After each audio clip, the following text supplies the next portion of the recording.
Hello guys, कैसे हैं आप सब? उम्मीद करते हैं सब खैरियत से होंगे। गाइस आप देख रहे हैं रिएक्शन टीवी, मैं हूं हमजा और मैं हूं सुनैन राजपूत। तो गाइस आज इस वीडियो पे हमने रिएक्ट करना है। हमने रिसेंटली कुछ वीडियोस पे रिएक्ट किया था जो इंडिया के पुराने वक्तों के, वो समझ लेना महाराज हो गए, संभाजी महाराज, शिवाजी महाराज, एक और पे दिया था काफी बायोग्राफी हमने देखी थी। बायोग्राफी देखिए, आज भी एक बायोग्राफी देखेंगे, लेकिन आज जो वीडियो है ना वो है सुभाष चंद्र बोस बायोग्राफी इन हिंदी, पॉलिटिकल लीडर। इतना का लिखा है, हमें इससे इतना का समझ लग रहा है कि शायद कोई पॉलिटिकल लीडर हो, लेकिन बाकी हिंदी में लिखा ये वो आप हमें रिक्वेस्ट की गई थी, स्पेशल रिक्वेस्ट आई थी कि यार इस वीडियो पे भी रिएक्ट किया जाए इनकी बायोग्राफी पे। और तो बाकी ये हिंदी में लिखा है, ये तो आप वीडियो देखने के बाद पता चलेगा इनकी कैसी बायोग्राफी थी, ये कौन थे। लगता है कोई बहुत बड़े लीडर थे। बोस लिखा है आगे, बहुत बड़े लीडर थे लगता है। बोस लिखा है, बोस से बोस बोस। चलो देखते हैं।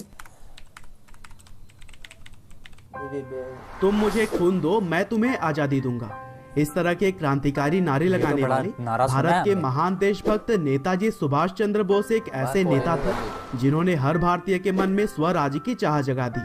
और इनकी लीडरशिप स्किल्स इतनी हैरान कर देने वाली थी कि इनके चाहने वाले न केवल भारत में बल्कि पूरी दुनिया में देखने को मिल जाते हैं। साथ ही सुभाष चंद्र बोस गांधी जी के बहुत बड़े प्रशंसक थे, लेकिन उनका स्वतंत्रता पाने का रास्ता गांधी जी से बिल्कुल अलग था, क्योंकि बोस का मानना था कि आजादी जैसी बड़ी उपलब्धि को अहिंसा के रास्ते पर चलकर नहीं पाया जा सकता। इसके लिए बहुत सी जानें लेनी पड़ेंगी और बहुत से बलिदान भी देने पड़ेंगे। और यही वजह है कि अगर आज भी आजादी की बात होती है तो नेताजी का नाम ना आए, ऐसा हो ही नहीं सकता। तो दोस्तों, आज के इस वीडियो में भी हम नेताजी सुभाष चंद्र बोस के जीवन को और भी करीब से जानने की कोशिश करेंगे और यह भी जानेंगे कि कैसे एक समय पर काफी कमजोर इंडियन नेशनल आर्मी को नेताजी ने अपने नेतृत्व में काफी मजबूत बना दिया। तो दोस्तों, इस कहानी की शुरुआत होती है 23 जनवरी 1897 से, जब ओडिशा के कटक में सुभाष चंद्र बोस का जन्म हुआ। उनके पिता का नाम जानकी नाथ बोस था, जो कि पेशे से एक वकील थे, और उनकी मां का नाम प्रभावती बोस। और इसके अलावा उनकी फैमिली में उनके 13 और भी भाई और बहन मौजूद थे। और दोस्तों, सुभाष चंद्र बोस शुरू से ही पढ़ाई लिखाई में बहुत दिलचस्पी रखते थे और इसीलिए स्कूल के समय से ही वह सभी टीचर्स के फेवरेट थे। उन्होंने अपनी शुरुआती पढ़ाई प्रोटेस्टेंट यूरोपियन स्कूल से पूरी की और फिर साल 1913 में मैट्रिक में सफल होने के बाद से उनका एडमिशन प्रेसिडेंसी कॉलेज में करवा दिया गया।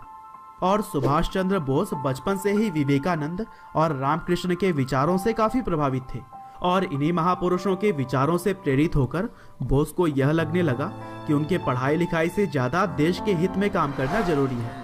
और उस समय ब्रिटिश सरकार का शासन था, जो कि भारतीयों पर जुल्म ढाने में थोड़े भी पीछे नहीं रहते थे। और अपने आसपास हो रहे जुल्मों को देखकर सुभाष चंद्र बोस के मन में भी स्वतंत्रता की चिंगारी ने तेजी पकड़ ली। और इनकी देशभक्ति का पहला नमूना तब देखने को मिला जब यह अपने एक प्रोफेसर के द्वारा भारतीय लोगों के खिलाफ बोले जाने पर उनसे लड़ गए थे। और फिर कुछ साल के बाद 1918 में बोस ने यूनिवर्सिटी ऑफ कलकत्ता के स्कॉटिश चर्च कॉलेज से बीए की डिग्री हासिल की। हालांकि अब सुभाष चंद्र बोस देश की सेवा में लग जाना चाहते थे, लेकिन उन्हें अपने पिता के दबाव में भारत को छोड़कर इंग्लैंड जाना पड़ा, क्योंकि उनके पिता चाहते थे कि वह कोई अच्छी सी जॉब करें। और फिर कैम्ब्रिज के एक कॉलेज में पढ़ाई पूरी करने के बाद इंडियन सिविल सर्विसेज के एग्जामिनेशन में उन्होंने 4th रैंक हासिल की। लेकिन इतनी अच्छी रैंक होने के बावजूद भी उन्होंने यह नौकरी ठुकरा दी, क्योंकि उन्हें ब्रिटिश सरकार के अंदर नौकरी करना मंजूर नहीं। और फिर भारतीय लोगों के दिलों में आजादी की आशा जगाने के लिए उन्होंने एक न्यूज़पेपर प्रिंट करना शुरू किया, जिसका नाम था स्वराज। और इस समय उनके मार्गदर्शक बने उस समय के एक महान नेता चित्तरंजन दास, जो कि देशभक्ति से भरे हुए भड़काऊ भाषण देने के लिए जाने जाते थे। और फिर सुभाष चंद्र बोस के काम को देखते हुए उन्हें 1923 में ऑल इंडिया यूथ कांग्रेस का प्रेसिडेंट चुन लिया गया। हालांकि स्वतंत्रता के लिए लोगों को उकसाने के अपराध में बोस को गिरफ्तार करके जेल में डाल दिया गया और जेल में ही उन्हें क्षय रोग यानी कि टीबी की बीमारी हो गई। हालांकि 1927 में एक बार जेल से रिहा होने के बाद उन्हें कांग्रेस पार्टी के जनरल सेक्रेटरी के पोस्ट पर रख दिया गया और वे जवाहरलाल नेहरू के साथ आजादी के जंग में कूद पड़े। और फिर 1930 में सुभाष चंद्र बोस यूरोप गए, जहां उन्होंने कुछ नेताओं से मिलकर पार्टी को और भी अच्छे से चलाने का गुण सीखा। और इसी दौरान उन्होंने अपनी किताब द इंडियन स्ट्रगल को भी पब्लिश किया। हालांकि लंदन में पब्लिश किए गए इस किताब को ब्रिटिश सरकार ने बैन कर दिया था। और करना फिर ही था। भारत वापस आने पर बोस करते को हैं ना। कांग्रेस पार्टी का प्रेसिडेंट चुना गया। हालांकि अहिंसा के रास्ते पर चलकर आजादी पाने की सोच रखने वाले गांधी जी सुभाष चंद्र बोस की हिंसा से भरी नीतियों को पसंद नहीं करते थे, और यह बात जब सुभाष चंद्र बोस को पता लगी तब उन्होंने कांग्रेस प्रेसिडेंसी से इस्तीफा देना ही ज्यादा सही समझा। और फिर इसके बाद से सुभाष चंद्र बोस ने पूरी दुनिया में घूम घूम कर भारत के लिए समर्थन की मांग की, जिसकी वजह से ब्रिटिश सरकार पर दबाव बढ़ने लगे। और फिर दूसरे विश्व युद्ध में ब्रिटिश सरकार चाहती थी कि भारत की आर्मी भी उन्हीं के समर्थन में युद्ध लड़े, लेकिन नेताजी ने इस फैसले का जमकर विरोध किया, क्योंकि वह नहीं चाहते थे कि ब्रिटिश सरकार की जीत के लिए भारतीय जवान अपनी जान खतरे में डालें। हालांकि यहाँ पर एक बार फिर से नेताजी सुभाष चंद्र बोस को जेल में डाल दिया गया, लेकिन जेल जाकर भी वह चुप नहीं बैठे और वहीं पर भूख हड़ताल की, और इसीलिए उन्हें 7वें दिन ही जेल से रिहा कर दिया गया। हालांकि जेल से बाहर आने के बाद बोस को उन्हीं के घर में सीआईडी के देखरेख में नजरबंद कर दिया गया था, लेकिन इसके बावजूद 16 जनवरी 1941 को पठान का हुलिया बनाकर वह सीआईडी को भी चकमा देने में कामयाब हुआ, और फिर भारत की आजादी के लिए वह ब्रिटिश के दुश्मन देश जर्मनी के लिए रवाना हो गए। और फिर यहाँ पर हिटलर ने उनसे भारत को समर्थन देने का वादा किया। हिटलर लेकिन जब विश्व युद्ध में जर्मनी की हार होने लगी तब एक सबमरीन से सुभाष चंद्र बोस जापान चले गए, और फिर उनके मजबूत इरादों को देखते हुए उस समय जापान के प्रधानमंत्री ने भी भारत के सहयोग करने की बात कही, और फिर जापान के साथ मिलकर नेताजी ने आजाद हिंद फौज की स्थापना की, जिसे कि लोग INA या फिर इंडियन नेशनल आर्मी के नाम से भी जानते थे। और फिर साउथ ईस्ट एशिया में रह रहे भारतीयों के सहयोग से INA की सेना में मजबूती आई, और इसी दौरान नेताजी सुभाष चंद्र बोस ने तुम मुझे खून दो मैं तुम्हें आजादी दूंगा जैसे भड़कीले मगर उत्साहित करने वाले क्रांतिकारी नारे लगाकर भारतीयों में ब्रिटिश सरकार के खिलाफ लड़ने की इच्छा और भी बढ़ा दी।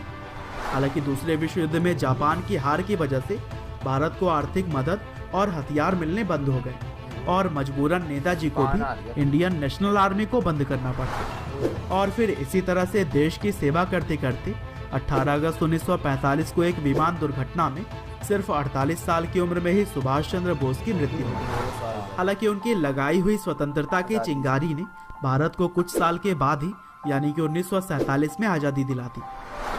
तो दोस्तों, यह थी कहानी भारत के वीर पुरुष नेताजी सुभाष चंद्र बोस की। उम्मीद करते हैं कि यह वीडियो आपको जरूर काफ़ी उनका इंटरेस्टिंग स्टोरी थी, इनकी बायोग्राफी थी। लेकिन इसमें मुझे एक चीज़ बहुत ही मतलब कि वो जैसे होता है ना कि अफसोस टाइप, कि उन्होंने अपनी सारी ज़िंदगी अपने वतन के लिए स्ट्रगल कर दी, कुर्बान कर आज़ादी दी। के लिए, हाँ। लेकिन वो आज़ादी नहीं देख पाए। हाँ, 2 ये साल भी है। पहले वो अपना पर जो उसने कहा ये चिंगारी उनकी लगाई हुई थी हाँ, कि उनको आज आग भर की। हाँ, जो वो चिंगारी लगा के गए थे बस। उन्होंने सारा जगह स्ट्रगल किया। उनका हर बाप इंडियन के चाहता दिल था में कि वो ये इस लाइन में ना जाएं, पढ़ें, जॉब करें, इसलिए तो वो इन्हें इतना पढ़ा रहे थे। लेकिन फिर भी उन्होंने पढ़ाई भी जारी रखी, अपने मुल्क के लिए उन्होंने अपना स्ट्रगल भी किया। जापान जाते रहे, यूरोप जाते रहे, जर्मनी जाते रहे, काफ़ी कंट्रीज़ में जाकर उन्होंने किया इंडिया के लिए। CID को भी यार चकमा दे के निकल चकमा गए। देके पठान बन के, हाँ, पठान बन के बड़ी 2 बात। दफ़ा उन्हें जेल में लेके जाया गया। जेल में डालने के बाद बंदे के हौसले जरा पस्त हो जाती हैं, अब यार मैं क्या करूँ, बार बार जेल में आ जाता हूँ, इससे अच्छा हट ही जाता हूँ, पर वो हटे नहीं। लेकिन TB भी हो गया। TB भी हो गई, ये भी बात है। दूसरी दफ़ा गए थे, उन्होंने भूख का हड़ताल कर दी। तो वही ना, जैसे कि हमने पढ़ा था कि पॉलिटिशियन लीडर जो हमने सुना कि गांधी गांधी जी के इनका थोड़े खिलाफ थे कि उनको उनका काम पसंद नहीं, पर उन्होंने मेरा ख्याल है उनको इज्जत दी, वो उन्होंने वहाँ से हट अपने गए। आप से इस्तीफा दे दिया था उन्होंने। देखना रिजाइन कर दिया ये था होता है उन्होंने। लीडर, ये होता है लीडर। वो अब लड़ाई डाल के बैठ जाते। मुल्क का जो सबसे बड़ा है ना, अगर उस वो मुझे इस पोस्ट पे अच्छा समझ रहा है कि मैं इस पोस्ट पे अच्छा नहीं काम कर रहा ना, तो मैं रिजाइन ये कर अच्छी, देता हूँ। ये बात बड़ी कमाल थी वैसे। मैं सलूट करता हूँ यार इन्हें, जो इन्होंने ये हरकत की थी। आज के दौर में ऐसा प्रेसिडेंट या ऐसा आजकल लीडर लड़ पड़ते हैं लड़ पड़ा, तू कुर्सी कौन के होता है पीछे। भाई मैनू गल करने वाला। उन्होंने कहा नहीं जी ये मेरे लीडर हैं, तो मैं रिजाइन कर देता हूँ। तो ये बड़ी आज- अच्छी बात थी। ऊपर आज से तक बायोग्राफी देखे भी दुनिया इन्हें याद रखती कर रही है।